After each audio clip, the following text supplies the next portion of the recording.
Good morning. આપણે ગયા લેક્ચરમાં જે નવો પાર્ટ સ્ટાર્ટ કરવાની વાત કરી હતી, હવે આપણે ચોથો પાર્ટ જે છે એ શરૂ કરીએ છીએ. ભારતની રાષ્ટ્રીય ચળવળ, બરાબર છે. આપણા દેશની અંદર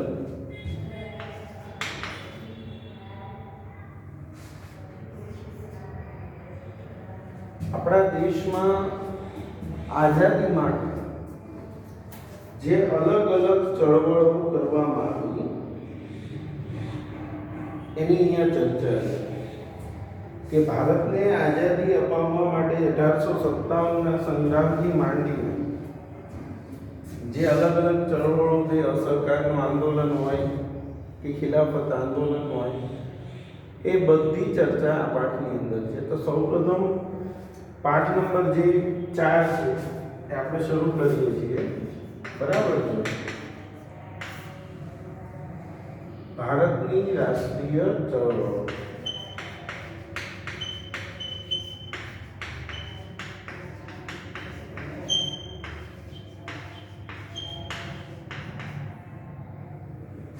તો ભારતની અંદર અંગ્રેજો આવ્યા હતા, તો એ લોકો ભારતના આખા વાતાવરણથી પરિચિત હતા.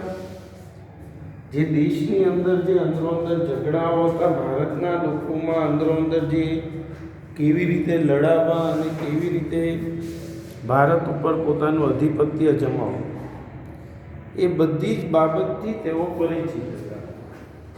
પરિણામે ભારતની અંદર પગપેસારો કરવા માટે એમણે જે નીતિ અપનાવી, બધા જાણીએ છીએ. ભારતમાં અંગ્રેજોએ ભાગલા પાડો અને રાજ કરોની નીતિ જે અપનાવી, તો એના વિશે હવે આપણે ચર્ચા કરીએ છીએ. તો સમજો, ભારતમાં વસવાટ દરમિયાન બ્રિટિશરો ભારતની રાજકીય પરિસ્થિતિથી પરિચિત થયા. ભારતની રાજકીય ખટપટો અને આંતરિક નબળાઈઓનો લાભ ઉઠાવ્યો. બ્રિટિશ ઈસ્ટ ઇન્ડિયા કંપની ઈસવીસન 1757માં બંગાળમાં પગપેસારો કરી 1857ના સંગ્રામ સુધીના 100 વર્ષના શાસનકાળ દરમિયાન ભારત પર પોતાનું આધિપત્ય જમાવી દીધું. 1757માં બંગાળમાં પગપેસારો કર્યો અને 1857 સુધીના 100 વર્ષનો જે 1857નો સંગ્રામ છે ત્યાં સુધીમાં સમગ્ર ભારતમાં પોતાનું આધિપત્ય જમાવી દીધું. અંગ્રેજોએ પોતાનું આધિપત્ય જળવાઈ રહે તે માટે દેશમાં મજબૂત વહીવટી માળખાનો ધીરે ધીરે વિકાસ કર્યો. અંગ્રેજોએ સ્થાપેલી વહીવટી માળખા દ્વારા દેશમાં સમાન કાયદા, સમાન વહીવટ અને બ્રિટિશ પ્રણાલિકા અનુસાર ન્યાયતંત્ર અમલમાં આવ્યું.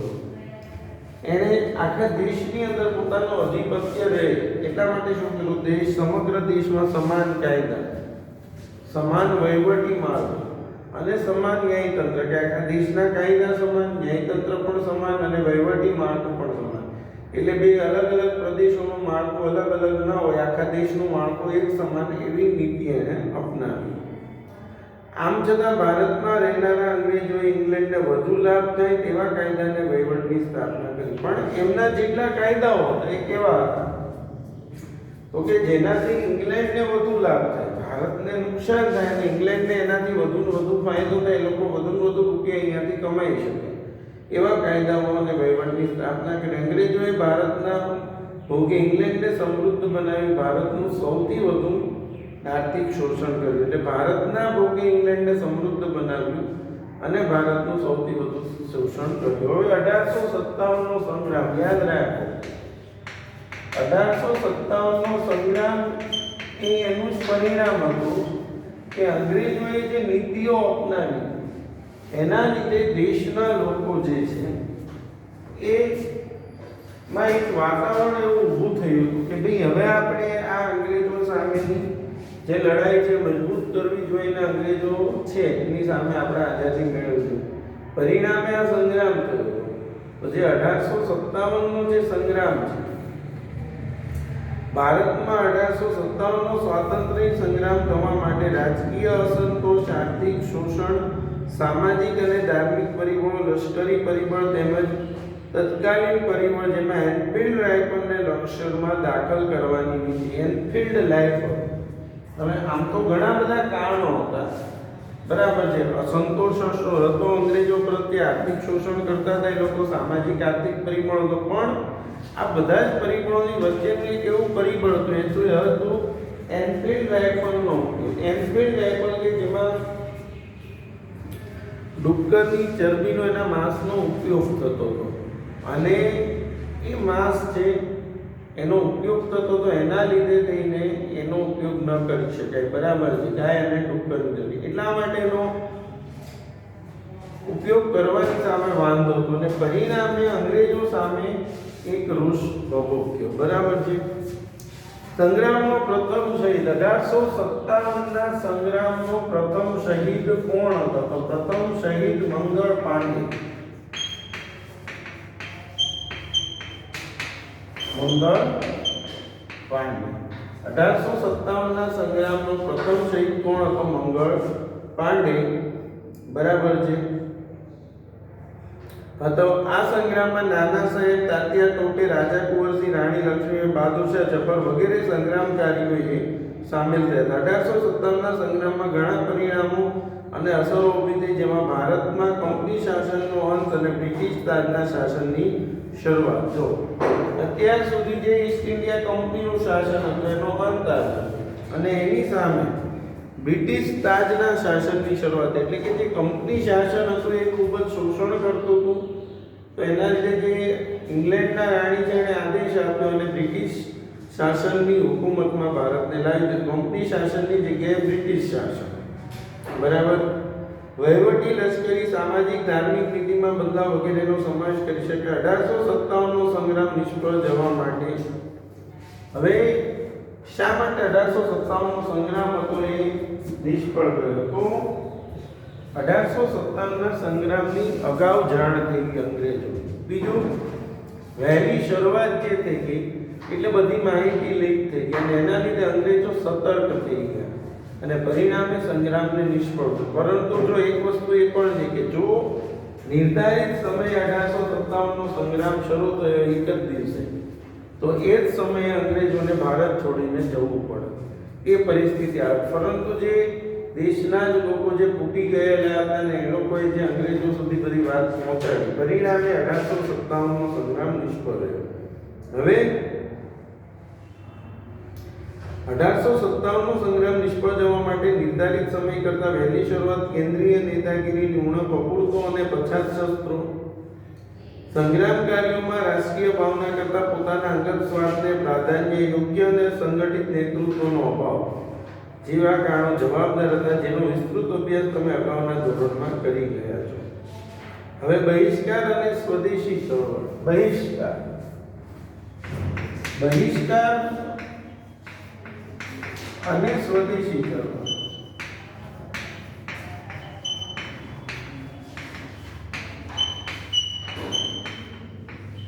તો બહિષ્કાર અને સ્વદેશી ચળવળ. બહિષ્કાર તો શેનો બહિષ્કાર કરવાનો? તો વિદેશી માલ સામાનનો બહિષ્કાર. જે વિદેશથી માલ આવતો હતો, ઇંગ્લેન્ડથી માલ આવતો હતો, એનો બહિષ્કાર કરવાનો હતો, અને સ્વદેશી ચળવળ એટલે દેશમાં જ બનેલી વસ્તુઓનો ઉપયોગ કરવો. આ એક આવું આંદોલન હતું કે જેને બહુ મોટો ટેકો મળ્યો હતો. તો સ્વદેશી બહિષ્કાર અને સ્વદેશી ચળવળની વાત કરીએ તો જો ભારતની રાષ્ટ્રીય ચળવળોમાં એક મહત્વનો બનાવ હતો. બંગભંગના આંદોલનની સાથે સાથે બહિષ્કાર અને સ્વદેશી ચળવળ. બંગભંગના આંદોલન, બંગાળના ભાગલા જે પાડવામાં આવ્યા, સાથે સાથે બહિષ્કાર અને સ્વદેશી ચળવળ. અંગ્રેજોની કૂટનીતિના પરિણામરૂપ ભાગલા પાડોને રાજકરોની નીતિને લીધે બહિષ્કાર અને સ્વદેશી ચળવળને વેગ મળ્યો. અંગ્રેજોએ જે કૂટનીતિ અપનાવી અને ભાગલા પાડોને રાજકરોની નીતિ જે શરૂ કરી હતી, પરિણામે આ સ્વદેશી જે આંદોલન છે, બહિષ્કાર અને સ્વદેશી ચળવળ એને વેગ મળ્યો. બ્રિટિશ શાસન સમયે બંગાળ એ સૌથી મોટો પ્રાંત. હવે બંગભંગનું આંદોલન શું છે સમજો. એ સમયે ભારતનો સૌથી મોટો પ્રાંત હતો બંગાળ. હવે બંગાળના બે ભાગલા પાડવાનું અંગ્રેજોએ નક્કી કર્યું, અને પહેલા અંગ્રેજોને બંગાળ, બિહાર અને ઓરિસ્સાની દીવાની સત્તા મળી હતી, મૈસૂર ઉઘરાવવાની સત્તા.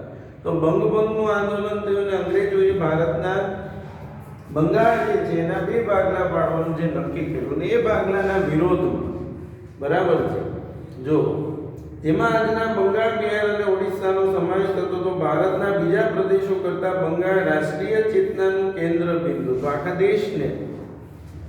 દેશની અંદર જાગૃતતા લાવનાર કોઈ જગ્યા હતી, આખા દેશને જગાડનાર કોઈ જગ્યા હતી, તો એ હતું બંગાળ. રાષ્ટ્રીય ચેતનાનું કેન્દ્ર બિંદુ હતું.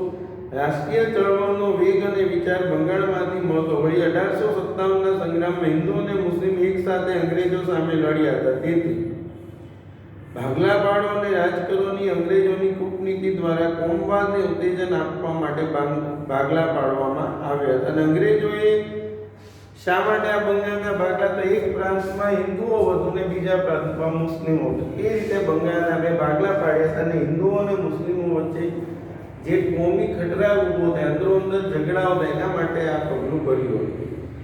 વાઇસરોય કર્ઝન દ્વારા વિશાળ બંગાળ પ્રાંતના વહીવટી કાર્યક્ષમતા લાવવાના બહાના હતા. અને એને શું બહાનું આપ્યું હતું એ સમયે કે ભાઈ બંગાળ ખૂબ જ મોટો પ્રાંત છે અને એનો વહીવટ કરવો ખૂબ અઘરો પડે છે, એટલા માટે અમે બંગાળના બે ભાગલા પાડીને બંગાળની અંદર સરળતાથી શાસન ચાલે અને લોકોને એનો વધુને વધુ લાભ મળે, લોકોને વધુને વધુ સુવિધા મળે, એટલા માટે બંગાળના બે ભાગલા પાડવામાં આવી રહ્યા છે એવો એમણે તર્ક આપ્યો હતો. બરાબર.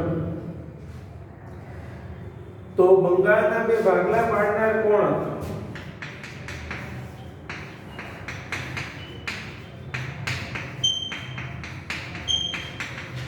Curzon, viceroy Curzon. બરાબર છે.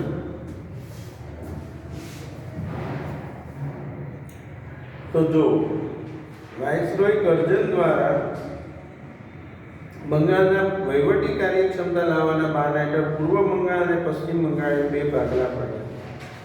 બંગાળના ભાગલાનો ઉગ્ર વિરોધ શરૂ થયો 16 ઓક્ટોબર 1905 ના રોજ બંગાળ પ્રાંતમાં ભાગલાનો અમલ કર્યા. 16 ઓક્ટોબર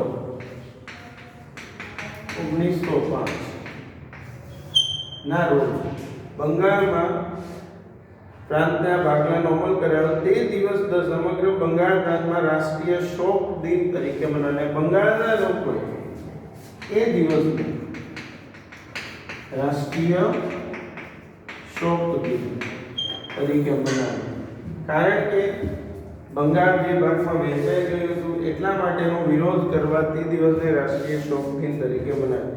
તે દિવસે તમામ વિદેશી માલના બહિષ્કારનું આંદોલન અને સ્વદેશી માલના ઉપયોગને ઉત્તેજન આપવાનું એલાન પણ અપાયું. એ દિવસથી વિદેશી માલનો બહિષ્કાર, જે વસ્તુ ઇંગ્લેન્ડમાં બનેલી છે, અંગ્રેજોએ ત્યાંથી અહીંયા લાવીને વેચી રહ્યા છે, એનો બહિષ્કાર કરવો અને સ્વદેશી માલના ઉપયોગને ઉત્તેજન આપવું એવું નક્કી કરવામાં આવ્યું. બરાબર છે. એટલે તમામ વિદેશી માલના બહિષ્કારનું આંદોલન અને સ્વદેશી માલના ઉપયોગને ઉત્તેજન આપવાનું એલાન પણ અપાયું. બંગાળી પ્રજા જ માત્ર નહીં પરંતુ ભારતના અન્ય લોકો પણ માનવા લાગ્યા કે હિન્દુમાં રાષ્ટ્રવાદનો જુવાળ જે જોરશોરથી શરૂ થયો છે તે રોકવા આ વિભાજન કરાયું છે. માત્ર બંગાળના લોકો નહીં પરંતુ આખા ભારતના લોકોને ખ્યાલ આવ્યો કે ભાઈ બંગાળની અંદર જે આજે આંદોલન શરૂ થયું છે ભારતને આઝાદ કરવા માટે, બરાબર છે, એ માત્ર બંગાળને પણ સમગ્ર ભારતના લોકો માનવા લાગ્યા કે આ આંદોલન એના માટે છે અને એને રોકવા માટે આ વિભાજન કરવામાં આવ્યું છે. તે દિવસે સમગ્ર બંગાળમાં હિન્દુ મુસ્લિમોએ એકબીજાના હાથે રાખડી બાંધીને સંગઠન શક્તિના દર્શન કરાવ્યા. આંદોલનના મહત્વના 3 લક્ષણો હતા, જેમાં સ્વદેશી અપનાવવું, વિદેશી માલનો બહિષ્કાર કરવો અને રાષ્ટ્રીય શિક્ષણ આપવું. આંદોલન જે હતું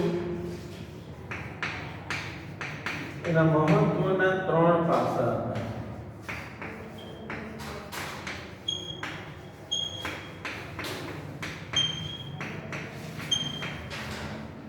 એક, સ્વદેશી અપનાવવું,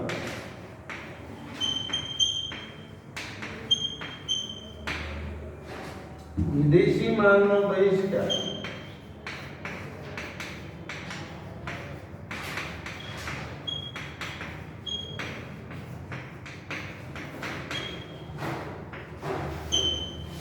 અને રાષ્ટ્રીય શિક્ષણ અપનાવવું.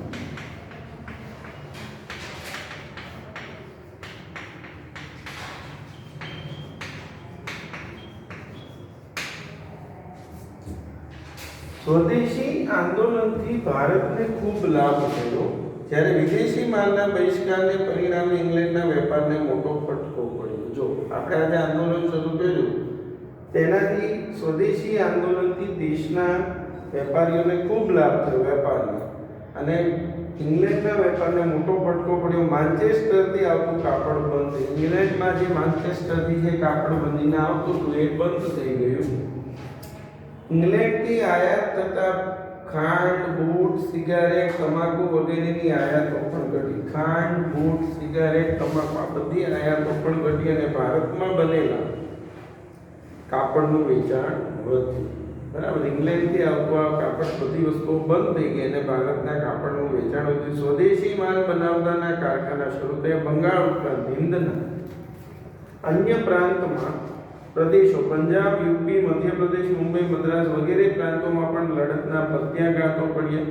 ગુજરાતમાં પણ સ્વદેશીની લડતનો પડઘો પડ્યો. આનો પડઘો બ્રિટિશ પાર્લામેન્ટમાં જબરદસ્ત પડ્યો અને પાર્લામેન્ટે પુનર્વિચારણા કરીને માત્ર 6 વર્ષ બાદ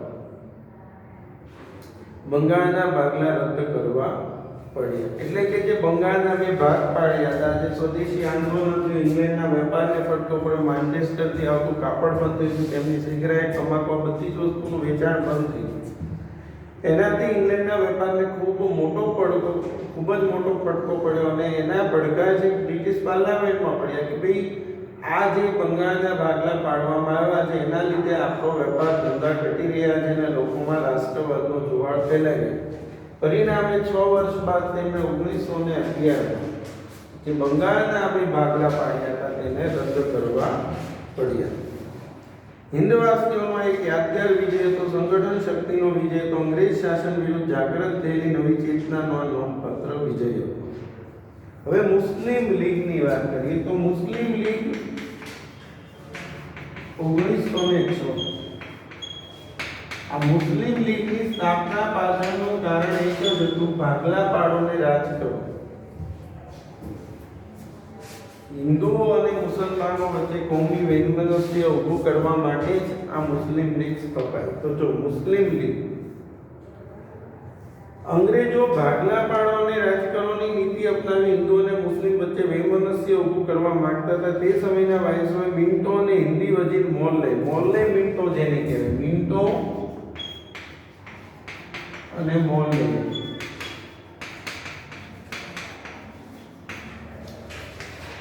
મિન્ટો અને હિન્દી વજીર મોલ્લે સાથે મળીને હિન્દના રાષ્ટ્રવાદને કચડી નાખવા યોજના કરી. રાષ્ટ્રીય લડતની તાકાત વધી ગઈ ત્યારે અંગ્રેજોએ ઉપલા વર્ગના મુસ્લિમોની તરફદારી કરવાની શરૂઆત કરી. બરાબર, હવે રાષ્ટ્રીય લડતની જ્યારે તાકાત વધી ત્યારે અંગ્રેજો ઉપલા વર્ગના મુસ્લિમોની તરફદારી કરવાની શરૂઆત કરી. અલગ મતાધિકાર અને અલગ મતદાર મંડળોની માગણી કરવા.